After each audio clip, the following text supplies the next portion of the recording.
بسم اللہ الرحمن الرحیم۔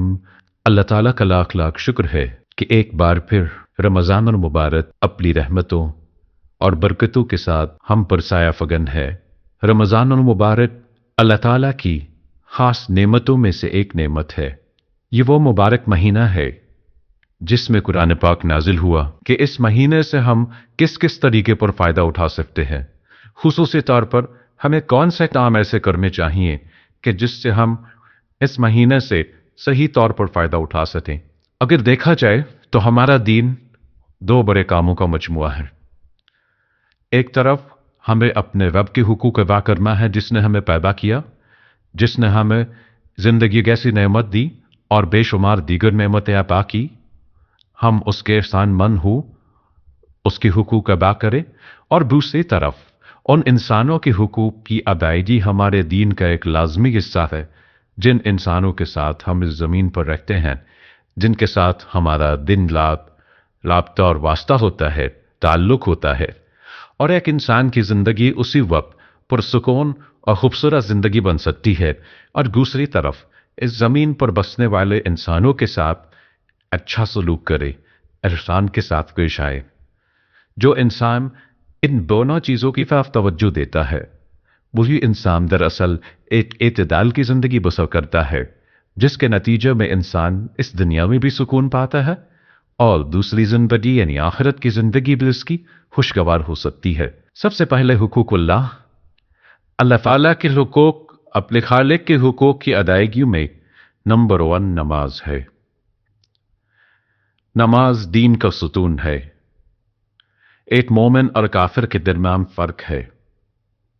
نماز نبی صلی اللہ علیہ وسلم کے نزدیک آنکھوں کی ٹھنڈک ہے اور ایک حقیقت ہے کہ انسان کے لیے سکون حاصل کرنے کا سب سے بڑا ذریعہ نماز ہے، جس میں انسان پاک صاف ہو کر پوری یکسوئی اور توجہ کے ساتھ اللہ تعالیٰ کے حضور حاضر ہو کر اس کو یاد بھی کرتا ہے اور اس سے دعائیں بھی کرتا ہے۔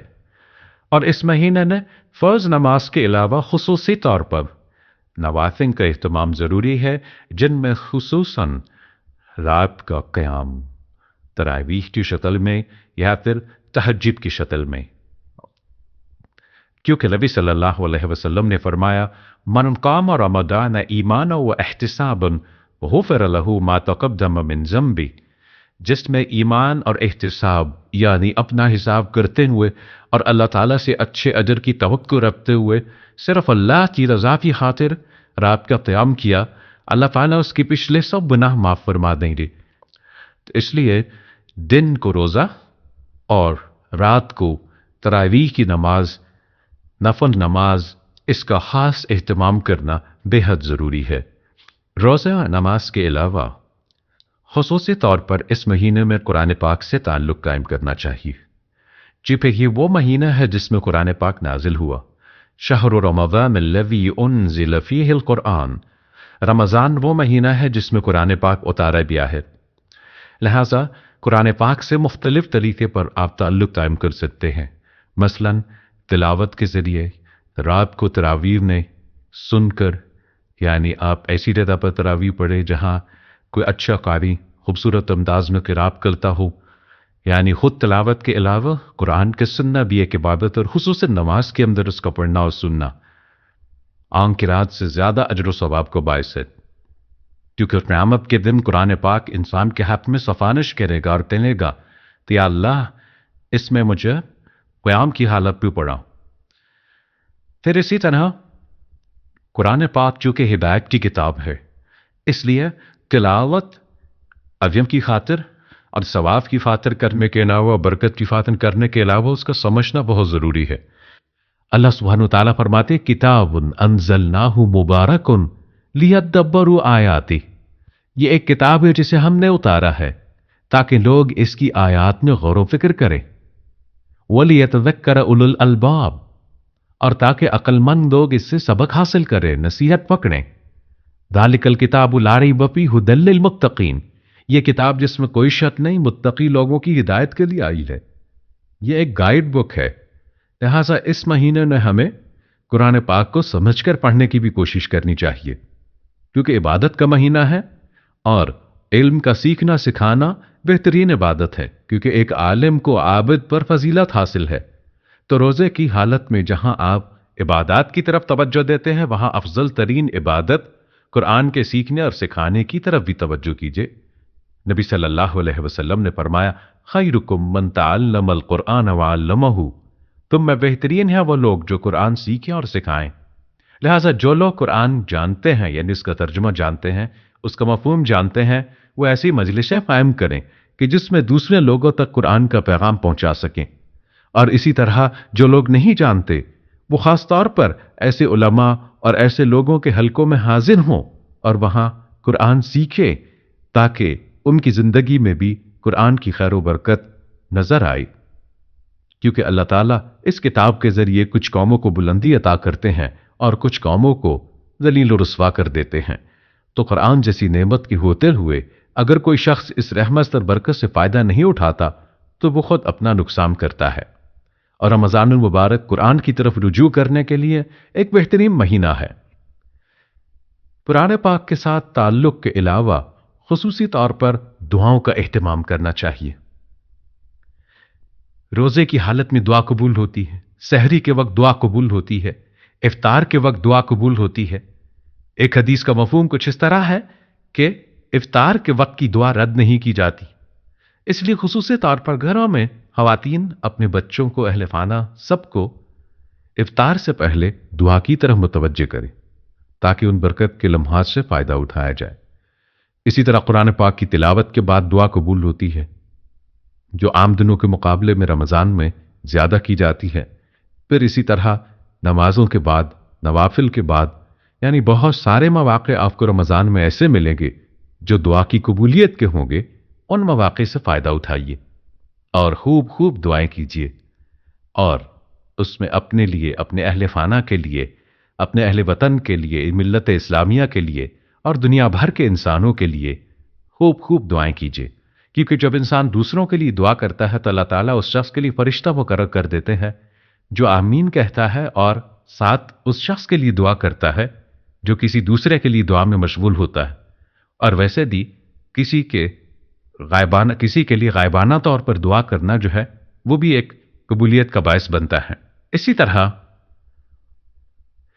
پھر نماز، تلاوت، دعا، ان چیزوں کے علاوہ صدقہ خیرات کی طرف خاص طور پر توجہ دینے کی ضرورت ہے، اور خصوصاً اگر رمضان کے مہینے میں زکوٰۃ ادا کی جائے جو صاحب نصاب لوگ ہیں تو وہ عام مہینوں کے مقابلے میں اس مہینے میں ادائیگی کی وجہ سے زیادہ اجر و ثواب پا سکتے ہیں۔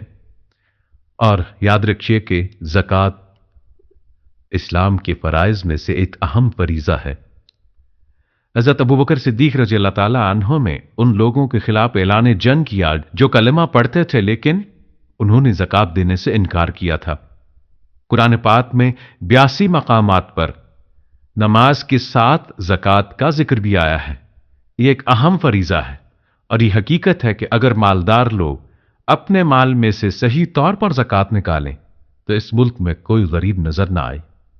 یہ دوسروں کا حق ہے جو اللہ نے مالدار لوگوں کے مال کے اندر رکھ دیا ہے۔ اب ان کی آزمائش ہے کہ وہ اس حق کو حقداروں کی طرف لوٹاتے ہیں یا نہیں۔ بہرحال ان لوگوں کے لیے قرآن پاک میں سخت وعید بھی سنائی گئی کہ جو سونا چاندی جمع کرتے ہیں اور اسے اللہ کی راہ میں خرچ نہیں کرتے، لہذا اس مہینے میں اللہ تعالیٰ سے پچھلے گناہوں کی توبہ استغفار کرتے ہوئے خصوصیت کے ساتھ اپنے فرائض کی ادائیگی کی طرف توجہ دینا ضروری ہے۔ اور اسی طرح اگر حیثیت ہو، توفیق ہو، تو رمضان میں اگر عمرہ کیا جائے تو وہ بھی ایک بہترین نیکی ہے۔ نبی صلی اللہ علیہ وسلم نے رمضان کے عمرے کو اپنے ساتھ حج کے برابر قرار دیا، یعنی جیسے کوئی شخص نبی صلی اللہ علیہ وسلم کی ہمراہی میں حج ادا کر رہا ہو، یعنی اتنا اجر و ثواب کا کام بتایا۔ پھر اسی طرح آخری عشرے کو خصوصی طور پر عبادت میں گزاریے۔ نبی اکرم صلی اللہ علیہ وسلم رمضان میں جہاں عبادت کرتے، یعنی پہلے 2 عشروں میں، وہاں خاص طور پر آخری عشرے میں خوب عبادت کرتے، خود بھی جاگتے، اپنے اہل خانہ کو بھی جگاتے، کیونکہ اس آخری عشرے کی راتوں میں سے ایک رات میں لیلۃ القدر ہوتی، اور جیسا کہ قرآن پاک میں آتا ہے وما ادراک ما لیلۃ القدر لیلۃ القدر خیر من الف شہر، تم کیا جانو کہ یہ لیلۃ القدر کیا ہے؟ یہ 1000 راتوں سے بہتر ہے۔ لہٰذا اس رات کی خاص طور پر تلاش کرنی چاہیے، اس کا اہتمام کرنا چاہیے۔ اس رات میں جو بھی شخص اللہ سے ثواب کی امید رکھتے ہوئے قیام کرے گا، اللہ تعالیٰ اس کے پچھلے سارے گناہ معاف فرما دیں گے۔ اور اگر توفیق ہو تو آخری عشرے میں نبی صلی اللہ علیہ وسلم کی سنت پر عمل کرتے ہوئے اعتکاف کا اہتمام بھی کرنا چاہیے۔ اللہ تعالیٰ سے دعا ہے کہ وہ ہمیں بہترین نیکیوں کی توفیق دے اور اس رمضان کو ہماری بخشش کا ذریعہ بنا دے اور ہمیں پچھلے گناہوں کے کفارے کی توفیق عطا کر دے۔ وآخر دعوانا ان الحمد للہ رب العالمین۔ اگر آپ میں سے کوئی آج کے اس ٹاک کے بارے میں، گفتگو کے بارے میں کوئی سوال کرنا چاہے تو یو آر ویلکم۔ جی آپ سوال۔ ڈاکٹر صاحبہ، جیسا کہ ابھی آپ نے فرمایا کہ ہمارے دین میں 2 بنیادی چیزیں جو بہت اہم ہیں، وہ ان میں سے ایک حقوق اللہ اور دوسرا حقوق العباد۔ ان دونوں میں توازن کس طرح رکھا جا سکتا ہے؟ کیونکہ عام طور پہ دیکھا یہ گیا ہے کہ انسان ایک طرف ہو کے رہ جاتا ہے۔